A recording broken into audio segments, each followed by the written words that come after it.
Hello, আজকে আমি তোমাদের সঙ্গে শেয়ার করব আমার সারাদিনের কাজ বা সারাদিন আমি কী করলাম, কী খেলাম, কোথায় গেলাম, সবটাই আমি তোমাদের সঙ্গে শেয়ার করব। গুড মর্নিং সবাইকে, কেমন আছো সবাই? জানি সবাই ভালো আছো আর আমিও খুব ভালো আছি।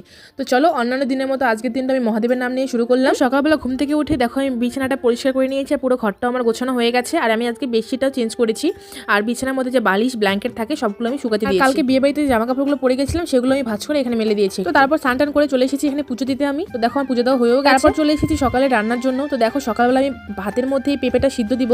তো তার জন্য পেঁপেটাকে আমি সুন্দর করে কেটে নিচ্ছি। তোমাদেরকে তো আমি আগেই বলেছি আমার বাবার সুগার আছে, তো তার জন্য বাবা সকালবেলা ভাতের সঙ্গে সিদ্ধ যে কোনো কিছু সিদ্ধ একটা খায়, যেমন কোনোদিন পেঁপে, কোনোদিন কোয়াশ, কোনোদিন করলা, এসব সিদ্ধ আর কি। তো দেখো এখানে আমি মাছের ডালটাকে ভেজে নিচ্ছি, কেননা আজকে নিরামিষ আমাদের মঙ্গলবার, তাই জন্য মাছের ডাল বানাবো। আর দেখো এদিকে আমি কিন্তু ভাত বসিয়ে দিয়েছি, ভাতের মধ্যে পেঁপেটা সিদ্ধও দিয়ে দিয়েছি।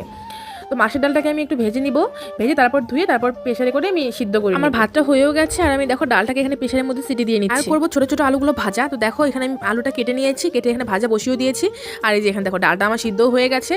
এখন আমি এটাকে সোমবার বলেছিলাম না আমাদের বাড়িতে চা খাওয়ার কোনো টাইম নেই, দেখো এখন আমি চা বানাচ্ছি। এখন মা চা, এই মাছের ডালটা না মায়ের হাতে খুব ভালো হয়, তাই আমি মাকে বললাম আমি তো সব সিদ্ধ টিদ্ধ করে দিয়েছি, শুধু সোমবারটা করে দাও। যেমন কথা তেমন কাজ, মায়ের দিকে ডালটা সোমবার দিয়ে দিল। তো মা তো চা খেলো আর আমি এদিকে খাচ্ছি ভুট্টার ছাতু, মানে গুলাই শরবত করে আর কি।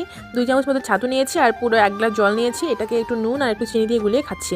এটা কিন্তু খেতে খুব মানে বেশ ভালো লাগে আর এটা খাওয়া খুব ভালো। এদিকে দেখো ডালটা ফুটেও গেছে, এখন আমি ডালটাকে নামিয়ে নিব। আর বানাবো সয়াবিন আলু দিয়ে একটা ঝাল ঝাল তরকারি আর কি, যেটা আমার বর খেতে খুবই ভালোবাসে। আর আজকে সবকটা রান্না আমার বরে কিন্তু খুব পছন্দ। আমি দেখো সয়াবিনগুলোকে একটু হালকা ভেজেও নিয়েছি আর এখানে দেখো সয়াবিনের জন্য যে তরকারি ঝাল ঝাল করে বানাবো তার মশলাটা কষিয়ে নিচ্ছি আমি। তো রান্না বান্না কমপ্লিট করে আমি চলে আসি উপরে। তো উপরে সকালবেলা যে এগুলো শুকোতে দিয়েছি সেগুলোকে তুলে নিব।